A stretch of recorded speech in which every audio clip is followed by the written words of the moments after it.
लाश उठकर अगर यह दौलत बटोरे, यह नोटों की गड्डियां बटोरे, तो मैं मानूं माया नाम सत्य है, माया नाम सत्य है।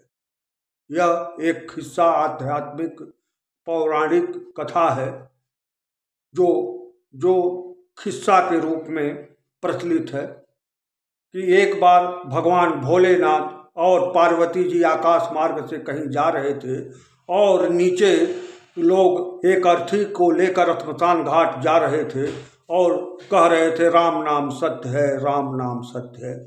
यह सुनकर शंकर जी ने कहा पार्वती जी से, देखिए पृथ्वी पर लोग अब मानते हैं कि राम नाम सत्य है, यानी यही सत्य है। लक्ष्मी जी कहे नहीं, पृथ्वी के लोग मानते हैं, लक्ष्मी को ज़्यादा मानते हैं और लक्ष्मी को ही सत्य मानते हैं। तो उन्होंने कहा, पार्वती जी ने कहा शंकर जी से कि मैं इसको साबित कर सकती हूँ। तो भोलेनाथ बोले कि साबित करिए। तो लक्ष्मी जी ने तत्काल ऊपर से कुछ चांदी के सिक्के गिराना शुरू किया। तो जो 100 के 7 लोग राम नाम सत्य कहते हुए जा रहे थे, वह उधर से छोड़कर चांदी के सिक्के बीनने लगे सब लोग, और 100 लेकर 4 आदमी अपना आगे बढ़ रहे थे। तो लक्ष्मी जी ने शंकर जी से बोला कि देखिए, लोग तुरंत चांदी का सिक्का राम नाम सत्य छोड़कर चांदी का सिक्का बटोरने में जुट गए। भोलेनाथ ने कहा कि नहीं, अभी भी जो 4 अर्थी लेकर जा रहे हैं वो राम नाम सत्य ही बोल रहे हैं, वो आपका चांदी का सिक्का नहीं उठाने आए। तो पार्वती जी ने कहा, ये देखिए 2 मिनट का काम है। और तत्काल पार्वती जी ने जो है हीरे जो जवाहरात और नोटों की बंडले ऊपर से गिराना शुरू किया। तो जो 4 आदमी राम नाम सत्य कहते हुए जो मरा हुआ व्यक्ति का उसके घर के थे, उन्होंने कहा पहले लूट लो, बाद में देखा जाएगा। उन्होंने अर्थी अपना फेंकी या नीचे रख दिया और लगे रुपया बटोरने। तब पार्वती जी ने मुस्कुराकर भोलेनाथ से पूछा कि आप बताइए, राम नाम सत्य है कि लक्ष्मी नाम सत्य है? तो भोलेनाथ कहे कि देखिए, ये जो 4 लेकर जा रहे थे, लक्ष्मी जी ने कहा ये 4 भी वो अर्थी को छोड़ दिए, राम नाम सत्य कहना छोड़ दिए और ये भी पैसा बटोरने लगे। शंकर जी मुस्कुराए और बोले कि नहीं, अभी जो मरा हुआ है, अगर वह उठकर यह आपका चांदी सोना और नोट बिनने लगता, तब मैं मान लेता कि राम नाम सत्य नहीं, लक्ष्मी नाम सत्य है। उसको उठाकर दिखाइए कि वह बोलने अथवा लगे, बिनने लगे, आपका नोट गिनने लगे, तब मैं मानूं। नोट लूटने लगे, तब मैं मानूं कि लक्ष्मी नाम सत्य है। लक्ष्मी जी कहे कि आपका उत्तर नहीं दिया जा सकता। तो भोलेनाथ ने कहा कि जब तक मैं सांस के रूप में मैं आदमी के शरीर के अंदर रहता हूँ, जो सांसें हैं वहीं ईश्वर हैं। सांसें ईश्वर, यानी जब तक यह स्वर निकल रहा तभी तक ईश्वर है। तो जब तक मैं मनुष्य के अंदर मौजूद रहता हूँ, तो मेरा प्रेम आपके प्रति यानी पार्वती के प्रति बना रहता है। और जिस दिन मैं उस शरीर से निकल जाता हूँ, उस समय इन लोग लक्ष्मी का कोई मतलब नहीं समझते, क्योंकि मैं हूँ, मेरी आसक्ति, मेरा प्रेम आपके प्रति है। जब तक लोगों के हृदय में मैं यानी भोलेनाथ शंकर जी ईश्वर यानी यही स्वर जो जब तक मैं आदमी के अंदर रहता हूँ, तब तक लोग लक्ष्मी के प्रति आकर्षित रहते हैं। जो मैं उनके शरीर से निकल जाता हूँ, आपको कोई पूछने वाला नहीं है।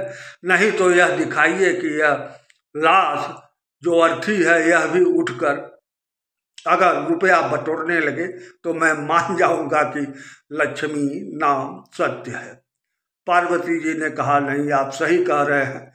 जब तक आप आदमी के हृदय में बसे हैं, तभी तक मेरा आदर है।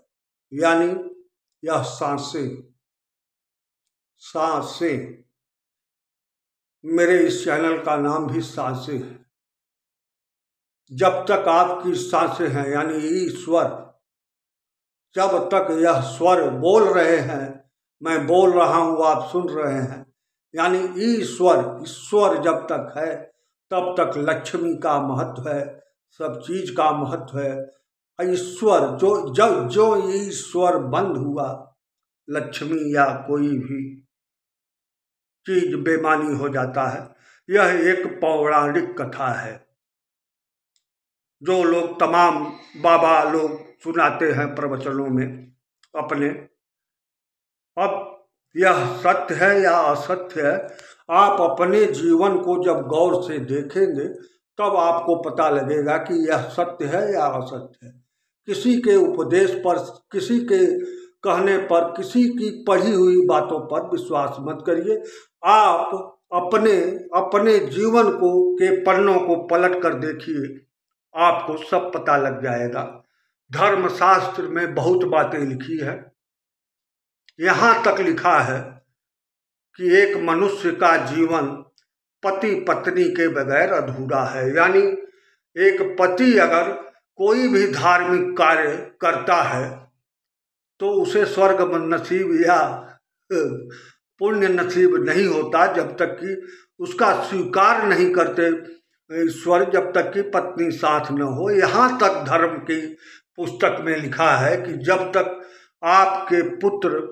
आपको पुत्र, पुत्री नहीं पुत्र पैदा न हो तब तक आपका मोक्ष नहीं मिलता आपको, धर्म कहता है। लेकिन ऐसा नहीं है। तमाम लोग हैं, तमाम मुख्यमंत्री या हैं जिन्होंने शादी नहीं की, वह बाद में स्वर्ग मिले न मिले इस समय वर्तमान में स्वर्ग भोग रहे हैं। तमाम ऐसे लोग हैं जो, तमाम उदाहरण आपको मिलेंगे जो पुत्र नहीं पैदा किए, संत हों या तमाम तरह के लोग हों जो शादी ही नहीं किए, तो आखिर वह खैर यह विवादित मुद्दा हो जाएगा। लेकिन लिखा है धर्मशास्त्र में, यह सब लिखा है। अब उसका विरोध भी होता है, लोग तरह तरह के विरोध करते हैं। लेकिन मैं जो यह वीडियो बना रहा हूँ उसका तात्पर्य सिर्फ यही है कि आप अपने जीवन को देखिए। ईश्वर, जब तक यह स्वर चल रहा है यानी यही ईश्वर है। आप मर गए, आपके लिए कोई मतलब नहीं है, लाखों करोड़ों की दौलत का कोई मतलब नहीं है। ये तमाम धर्म ग्रंथों में आप सुनते होंगे, तमाम प्रवचन देने वाले लोग हैं। मेरे इस चैनल का नाम भी सांसें हैं, यानी जब तक सांसें हैं मैं वीडियो बनाऊंगा। जिसको सुनना होगा सुनेगा, जिसको नहीं सुनना होगा नहीं सुनेगा। सफलता या असफलता सब इसी पर निर्भर करता है, भाग्य पर। आप गौर करिए, अपने देश में एक ऐसे प्रधानमंत्री महिला थी जिनका व्यक्तिगत जीवन बड़े विवादों का रहा और विरोधी उसी का नाम लेकर उनका विरोध करते थे कि इन्होंने फला धर्म के में शादी कर लिया। अब उनको उनके बिरादरी के लोग कभी नहीं छोड़े, क्योंकि वो मानते थे कि असली यही हैं। आज भी स्थिति कुछ ऐसी है कि व्यक्तिगत जीवन में चाहे जितनी आपकी बुराइयां हों, लेकिन जब सफलता तकदीर में लिखी है तो आपको मिलेगी। तमाम ऐसे लोग देखे होंगे, तमाम खास तौर से राजनीति में आप गौर से देखेंगे तो राजनीति में एक से एक निकट्ठे लल्लू सफल हैं, जिनको आप नज़दीक से देखेंगे तो कहेंगे अरे भाई इनसे तो बढ़िया मैं हूँ, इनसे तो बड़ा जानकार मैं हूँ। लेकिन आप नहीं सफल होते, जिसको लिखा है वही सफल होता है। और धर्म शास्त्र या जो पंडितों की दुकानदारी या महाराजाओं की दुकानदारी इसी पर चलती है, इसी भाग्य पर। एक चीज आप समझ जाइए कि मैंने बचपन में पढ़ा था कि ब्रह्मा जो लिख दिए आपके तकदीर में वह नहीं बदल सकता। लोग शुरू में बचपन से लोग ये बताते आते थे कि जो तकदीर में ब्रह्मा ने लिख दिया उसे कोई नहीं बदल सकता। तो आखिर ये पंडित, पोगा पंडित या तमाम धर्मशास्त्र या तमाम उपाय, तमाम दर्शन पूजन आप क्यों करते हैं? क्योंकि लिखा जो तकदीर में है जब वही होगा तो यह पृथ्वी के जो ब्रह्मा जी का लिखा कोई नहीं टाल सकता। तो फलाने गुरु, फलाने दर्शन, फलाने तीर्थ यात्रा, आपका भाग्य कैसे ब्रह्मा का लिखा टाल देगा। लेकिन दावा, पृथ्वी पर दावा हमेशा बड़े बड़े संत महात्मा ज्योतिष यही करते हैं। आप इसी लालच में जाते हैं कि मेरा तकदीर बदल जाएगा। आजकल खुल नहीं रहा है। सोचिए, ब्रह्मा जी से लड़ने के लिए इस पृथ्वी का एक एक व्यक्ति तैयार है। जबकि वह पैदा होता है तभी उसे सुनाया जाता है कि ब्रह्मा ने जो आपके तकदीर में लिख दिया वह बदल नहीं सकता। फिर भी लोग परेशान हैं अपनी तकदीर बनाने के लिए।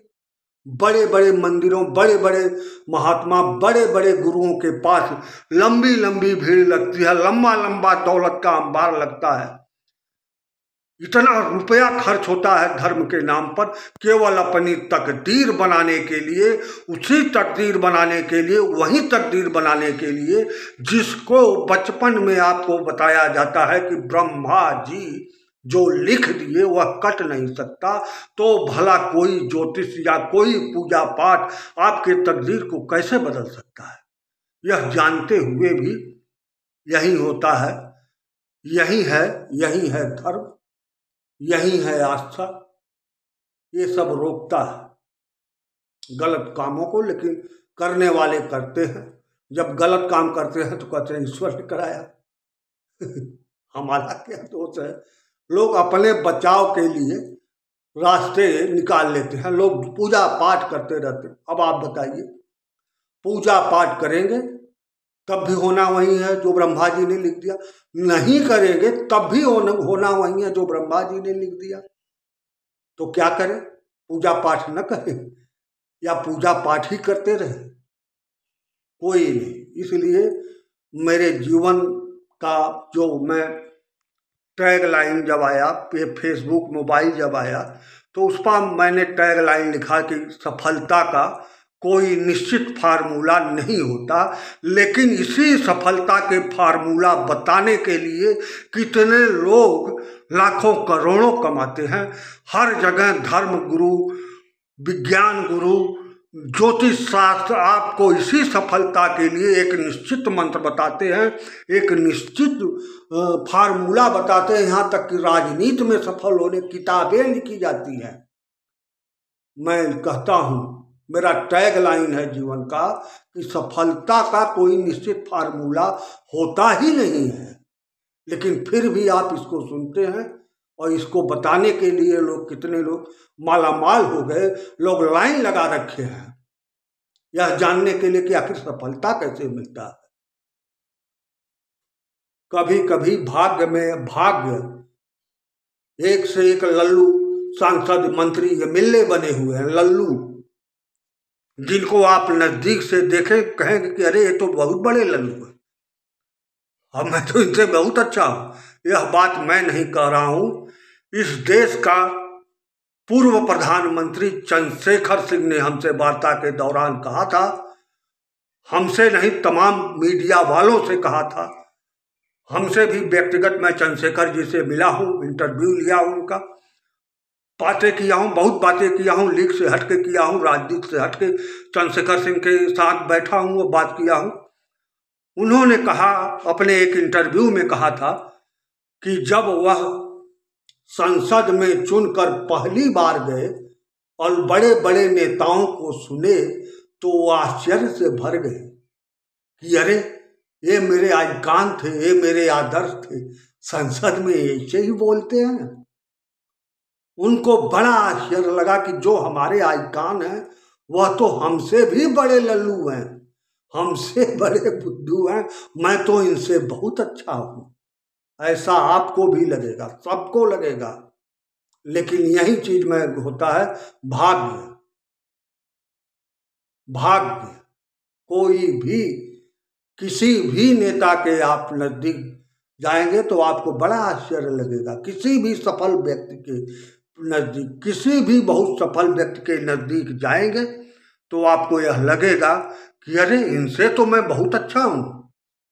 लेकिन वहीं उनके भाग्य में है, आपके भाग्य में नहीं है। मैं ऐसा नहीं कहता कि कर्म कुछ नहीं है, कर्म ही सब है, कर्म से भी सब मिलता है।